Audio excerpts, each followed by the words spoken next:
सभी भक्तों को राधे राधे। नीलम के चैनल में आप सभी का बहुत बहुत स्वागत है। आज हम आपको बताएंगे सत्यनारायण का पूरा महात्म्य क्या है और इसकी कथा कैसे कहते हैं, या घर में अगर आप अपने घर में रहकर इसकी पूजा कथा स्वयं करना चाहते हैं तो हम आपको पूरा विवरण इसका बताएंगे और इसकी कथा सुनाएंगे। तो आप बस ऑन करिए फ़ोन और पूरी पूजा कर लीजिए। तो सुनिए क्या है इसका महात्म्य और कैसे इसकी व्रत कथा आप घर में कर सकते हैं। तो श्री सत्यनारायण व्रत विधि। पहले पूर्णमासी के दिन श्री सत्यनारायण की कथा करी जाती है। अगर आपको पूर्णमासी को टाइम नहीं है तो आप किसी भी दिन करें, पूर्ण फल मिलेगा। परंतु श्री सत्यनारायण की कथा किसी भी दिन की जा सकती है। प्रातःकाल इस व्रत का संकल्प लेकर दिन भर निराहार व्रत रखकर विष्णु भगवान का ध्यान करते हुए सायंकाल स्नान करके पूजन की तैयारी करें। केले के खंभों और आम के पत्तों के बंधनवार से एक सुंदर मंडप बनाकर सुंदर चौकी पर भगवान श्री की प्रतिमा को स्थापित करें और गणेश जी की भी प्रतिमा को स्थापित करें। पास ही कलश और नवग्रह भी स्थापित करके पूजन करें और कथा सुनें। अब इसकी व्रत कथा इस प्रकार है। एक बार नैमिषारण्य में तपस्या करते हुए शौनकादिक ऋषियों ने सूत जी से पूछा कि जिसके करने से मनुष्य मनोवांछित फल प्राप्त कर सकता है, ऐसा व्रत कौन सा है। सूत जी ने कहा कि एक बार श्री नारद जी ने भी यही प्रश्न श्री भगवान विष्णु से किया था। तब श्री भगवान विष्णु ने उनके सामने जिस व्रत का वर्णन किया था वही मैं आपसे कहता हूँ। प्राचीन काल में काशीपुरी में एक अति निर्धन और दरिद्र ब्राह्मण रहा करता था। वो भूख प्यास से व्याकुल हो भटकता फिरता था। एक दिन उसकी दशा से व्यथित होकर भगवान विष्णु ने बूढ़े ब्राह्मण के रूप में प्रकट होकर ब्राह्मण को सत्यनारायण व्रत का विस्तार पूर्वक विधान बतलाया और अंतर्ध्यान हो गए। ब्राह्मण अपने मन में श्री सत्यनारायण व्रत करने का निश्चय करके अपने घर की ओर लौट गया और इसी चिंता में उसे रात भर नींद नहीं आई। सवेरा होते ही वो सत्यनारायण के व्रत का संकल्प करके भिक्षा मांगने के लिए चल दिया। उस दिन उसे थोड़े ही परिश्रम से बहुत अधिक धन धान्य भिक्षा में प्राप्त हुआ। सायंकाल घर पहुंचकर उसने बड़ी श्रद्धा के साथ श्री सत्यनारायण भगवान का विधि पूर्वक पूजन किया। भगवान सत्यदेव की कृपा से वो थोड़े ही दिनों में बहुत धनवान हो गया। वो जब तक जीवित रहा तब तक महीने दर महीने श्री सत्यनारायण का व्रत और पूजन करता रहा। ये देह छोड़ने के बाद वो विष्णुलोक को प्राप्त हुआ।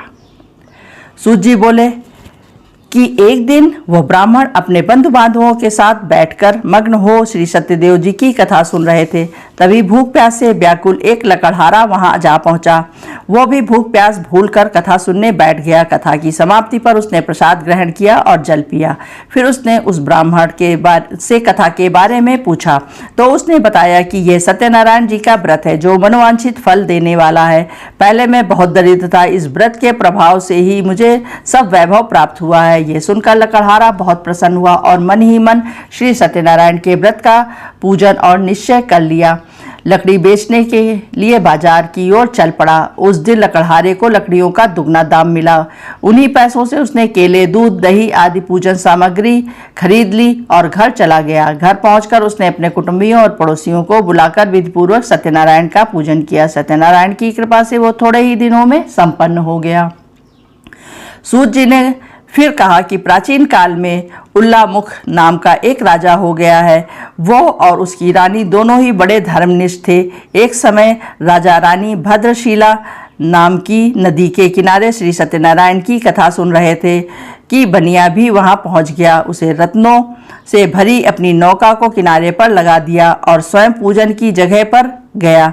वहां का चमत्कार देख उस राजा से इसके बारे में पूछा। राजा ने बताया कि हम विष्णु भगवान का पूजन कर रहे हैं। ये व्रत सभी मनोकामनाएं पूर्ण करने वाला है। राजा के वचन सुनकर और प्रसाद पा बनिया अपने घर चला आया। घर पर पहुंचकर उसने अपनी पत्नी से व्रत का सब वृतांत कहा और संकल्प किया कि मैं भी संतान होने पर यह व्रत करूंगा। उसकी पत्नी का नाम लीलावती था। सत्यदेव की कृपा से वो कुछ ही दिनों बाद गर्भवती हो गई और 10 महीने पूरे होने पर उसे एक सुंदर कन्या का जन्म दिया। कन्या का नाम कलावती रखा गया और वो चंद्रमा की कलाओं के समान नित्य प्रति बढ़ने लगी। एक दिन अवसर पाकर लीलावती ने अपने पति को सत्यदेव का व्रत करने की बात याद दिलाई तो उसने कहा कि यह व्रत कन्या के विवाह के समय करूंगा। ये कहकर बनिया अपने कारोबार में लग गया। जब कन्या विवाह योग्य हो गई तो उसने अपने दूतों को खोज कराकर कंचनपुर नगर के एक बनिए के सुंदर, सुशील और गुणवान बालक के साथ विवाह कर दिया। फिर भी बनिए ने सत्यनारायण का व्रत नहीं किया। इससे श्री सत्यनारायण अप्रसन्न हो गए। कुछ दिनों बाद बनिया अपने दामाद को लेकर समुद्र के किनारे रत्नसारपुर में व्यापार करने गया। एक दिन रत्नसारपुर के राजा चंद्रकेतु के खजाने से चोरों ने बहुत सा धन चुरा लिया। राजा के सिपाही चोरों का पीछा कर रहे थे। चोरों ने जब देखा कि सिपाहियों से बचना कठिन है तो उन्होंने राजकोष से चुराए हुए तमाम धन को एक जगह फेंक दिया और स्वयं भाग गए। वहीं बनिए का डेरा था। सिपाही चोरों को ढूंढते हुए उसी जगह पर पहुंच गए और उन्होंने दोनों बनियों को चोर समझकर पकड़ लिया। राजा ने दोनों बनियों को जेल में डालने का आदेश दिया और उनका धन कोष में जमा करा दिया। श्री सत्यदेव के कोप से लीलावती और कलावती भी बड़े दुख से दिन काट रही थी।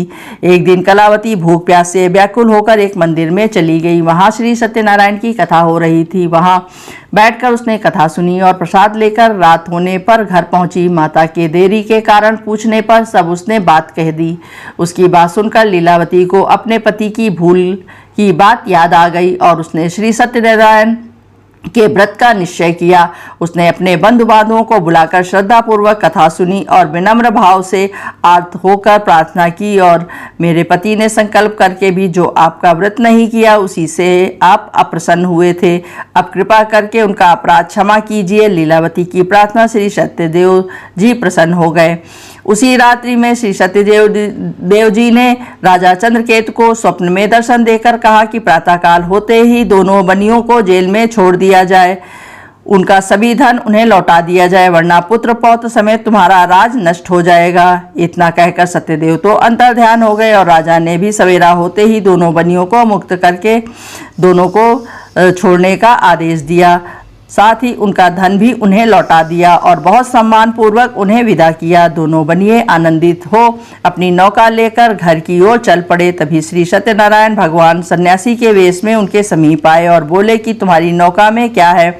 बनिए ने हंसते हुए उत्तर दिया कि नौका में लता पात्रों के सिवाय कुछ भी नहीं है। ये सुनकर दंडी स्वामी ने कहा कि तुम्हारा वचन सत्य हो जाए। स्वामी के चले जाने पर बनिए ने देखा कि नौका हल्की हो गई है और ऊपर की ओर उठ रही है। उसे बहुत कौतूहल हुआ और ये देखकर कि नौका तो सचमुच ही लता पात्र से भर गई है। वो बेहोश होकर गिर पड़ा, किंतु दामाद ने कहा कि इस प्रकार घबराने से काम न चलेगा। ये सब उन्हीं स्वामी जी की करामात है, चलकर उनसे प्रार्थना की जाए तो फिर वैसा ही हो जाएगा। दामाद की बात मानकर बनिया स्वामी के पास पहुंचकर उनके चरणों में गिर पड़ा और बार बार उन्हें क्षमा मांगने लगा। उनकी विनती प्रार्थना से भगवान ने प्रसन्न होकर उन्हें इच्छित वरदान दिया और स्वयं उसी जगह अंतर्ध्यान हो गए। बनिए ने नाव के पास जाकर देखा तो वो धन रत्नों से भरपूर थी। तब उन्होंने वहीं श्री सत्यदेव जी का पूजन किया और कथा सुनी।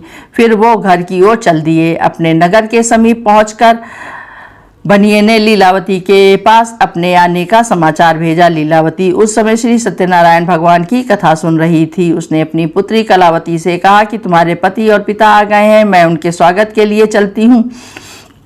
तुम भी प्रसाद लेकर शीघ्र ही नदी तट पर पहुंच जाना। कलावती प्रसन्नता के कारण इतनी विमुग्ध हो गई कि वो कथा का प्रसाद लेना ही भूल गई और तुरंत ही नदी के तट की ओर दौड़ पड़ी और ज्यों ही नदी के किनारे पहुंची त्यों ही उसके पति समेत नौका जल में डूब गई। ये देख बनिया हाहाकार करके छाती पीटने लगा।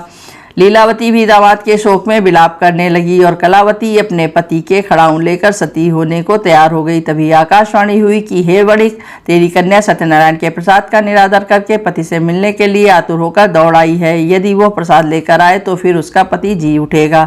ये सुनकर कलावती घर की ओर दौड़ गई और श्री सत्यनारायण भगवान का प्रसाद लेकर नदी के किनारे आई तो क्या देखती है कि उसके पति समेत नौका जल पर तैर रही है। ये देख बनिया भी प्रसन्न हो गया और अपने घर पहुंच गया।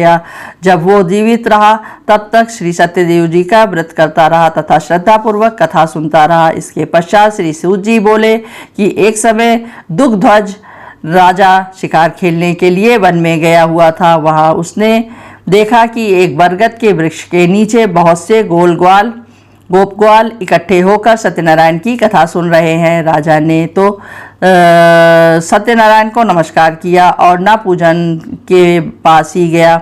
गोपगण राजा को देखकर स्वयं प्रसाद लेकर उनके पास आए और प्रसाद राजा के सामने रख दिया। राजा ने प्रसाद की कुछ परवाह न की और महल की ओर चला गया। राजद्वार पर पहुंचते ही राजा को मालूम हुआ कि उसके पुत्र पौत्र और धन संपत्ति सब नष्ट हो गए हैं। उसे वन की घटना स्मरण हो आई और उसने विचार किया कि श्री सत्यदेव जी के प्रसाद का निरादर करने के कारण मुझे ये दुख प्राप्त हुआ है। ये सोचकर राजा पुनः वन में दौड़ गया और सब गोप ग्वालों के साथ मिलकर श्रद्धा और भक्ति के साथ श्री सत्यदेव जी का पूजन करके प्रसाद ग्रहण किया। इसके बाद वो घर पर लौट आया तो उसके मृत पुत्र पौत्र आदि भी जी उठे और नष्ट हुई संपत्ति भी ज्यों की त्यों हो गई। तब से राजा पूरा जीवन भर समय समय पर श्री सत्यदेव जी का व्रत और पूजन करता रहा। तो इस प्रकार से ये सत्यनारायण जी की महिमा है और सत्यनारायण जी की कथा है। जब भी आपकी इच्छा हो तो आप इस कथा को सुन सकते हैं, पूजन कर सकते हैं। सत्यदेव भगवान सभी पर रक्षा करेंगे। तो बोलिए सत्यदेव नारायण भगवान की जय।